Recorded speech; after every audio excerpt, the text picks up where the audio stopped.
எங்க அடி எப்படி இருக்கு? ஆட்டம்னா ஆட்டம் இப்படித்தான் ஆடணும். வெறித்தனமான ஆட்டத்தை ஆடிய ருத்ராஜ் கிக்வட் அவர்கள் பிராக்டிஸ் மேட்ச்ல 10 பந்துகளுக்கு அரை சதம் விளாசி சும்மா தெறிக்க விட்டுருக்காரு. என்னையா நீங்க செலக்ட் பண்ணல? ஸோ இந்த ஆட்டத்தை பார்த்து கண்டிப்பா நீங்க என்ன செலக்ட் பண்ணியே ஆகணும்ன்ட்டு செலக்டர்ஸுக்கு ஒரு நெத்தியில் அடிச்ச மாதிரி ஒரு தரமான சம்பவத்தை வந்து கொடுத்துருக்காரு. ஸோ இப்போ வங்கதேசம் மற்றும் இந்தியா இடையான 3 T20 போட்டி அக்டோபர் 6ஆம் தேதி நடைபெறப் போகிறது. ஸோ அதுக்கான தேர்வுக்குழு இன்னும் அணிகளை வந்து தேர்வு செய்யாமல் இருக்காங்க. ஸோ அதில் பார்த்தீங்கன்னா கில்லுக்கு ஓய்வு கொடுக்கப்படுவதாக ஒரு தகவல் வெளியே இருந்தது. அதனால் ருத்ராஜ் கிக்வாட்டு ஓப்பனிங் ஆடுவதற்கு இந்திய அணிகள் தேர்வு செய்வதற்கான வாய்ப்புகள் அதிகமாக இருக்குது. இப்போ பார்த்தீங்கன்னா துலீப் ட்ரோஃபியில் அவர் வந்து ரன்னர் கப் வந்து கோப்பை வந்து வின் பண்ணி கொடுத்துருக்காரு டீமுக்கு, இந்திய சிஏக்கு. இப்போ அது முடிஞ்ச உடனே இப்போ ப்ராக்டிஸில் தீவிரமாக ஆயிருக்காரு. ஏன்னா கண்டிப்பாக இந்த சீரீஸில் செலக்ட் ஆகணும் அப்படின்றதுக்காக தீவிரமாக வந்து பயிற்சி பண்ணிட்டு வந்துட்டு இருக்காரு. அந்த பயிற்சியில் தான் இப்போ வந்து தரமான சம்பவத்தை பண்ணியிருக்காரு. இப்போ அடுத்தது பார்த்தீங்கன்னா இந்தியாவுக்கு வங்கதேச இடையான 2வது டெஸ்ட் போட்டி கூடிய விரைவில் ஸ்டார்ட் ஆக போகுது. அந்த டெஸ்ட் போட்டி முடிஞ்ச உடனே 3 T20 போட்டி ஸ்டார்ட் ஆக போகுது.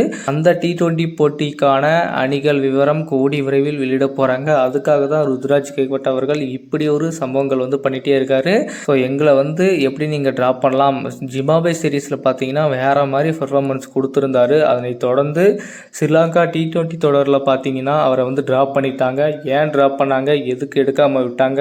ஜிம்பாப்வே சீரீஸில் சூப்பராக பர்ஃபார்மன்ஸ் பண்ணியுமே அவரை ஏன் இந்தியன் டீமில் எடுத்துன்னு சொல்லிட்டு பல பிரச்சனைகள் போனது. கம்பீர் அவர்கள் வந்த உடனே ஸோ அவர் வேலையை காட்ட ஆரம்பிச்சிட்டாருன்னு சொல்லிட்டு பல பேச்சுகள் வந்து போனது.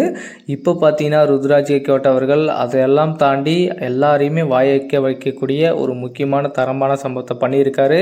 ஸோ இந்த ஆட்டத்தை ஸ்ரீலங்கா வந்து மிஸ் பண்ணிட்டாரு. பட் அடுத்தது பார்த்தீங்கன்னா வங்கதேச தொடரில் கண்டிப்பாக தரமான சம்பவம் வந்து காத்துட்ருக்கு. ருத்ராஜ் கிக்வட் அவர்கள் தேர்வுக்குழு தேர்வு செஞ்சாங்கன்னா கண்டிப்பாக ஜெய்சலோட ஓப்பனிங் ஆட போகிறாரு. சும்மா தரமான சம்பவத்துக்கு ரெடியாக காத்துக்கிட்டு இருக்கலாம். ஸோ தேர்வுக்குழு வந்து இந்த சீரீஸில் புது பிளேயர்களுக்கு வாய்ப்பு தருவதற்கான வாய்ப்புகள் இருக்குது. நிறைய பேர் சொல்ல வர போகிறாங்க. கில்லுக்கு ஓய்வு கொடுக்கப்படுவதாக சொல்கிறாங்க. ஸோ ஹார்திக் பாண்டியா வந்து இந்த வங்கதேச தொடரில் கேப்டனாக நியமிக்கப்படுவதற்கான வாய்ப்புகள் அதிகமாக இருக்குது. ஏன்னா சூரியகுமார் யாதவ் அவர்கள் ஸோ ரீசெண்டாக வந்து கேப்டனாக இருக்கிறதுக்கான தகுதிகளாக தான் இருக்காது. இப்போது வந்து ஏன் அவருக்கு வந்து கேப்டன் பதவி கொடுத்தாருன்னா ஹார்திக் பாண்டியா ஃபிட்னஸ் பொறுத்து தான் அவருக்கு கேப்டன் பதவி வழங்கப்பட்டது. இப்போது ஹார்திக் பாண்டியா தரமான ஃபிட்னஸோடு இருக்கார். ஸோ அவர் மீண்டும் கம்பேக் கொடுத்துருக்காரு. அதனால் அவருடைய கேப்டன்சி பதவி மீண்டும் அவருக்கே கொடுக்கப்படுவதற்கான வாய்ப்புகள் அதிகமாக இருக்குது. ஸோ இந்த வங்கதேச தொடரில் அவர் தான் கேப்டனாக வந்து நியமிக்கப்பட போகிறாரு. இனிமேல் T20 அணிக்கு ஹார்திக் பாண்டியா தான் கேப்டனாக இருக்க போகிறாரு.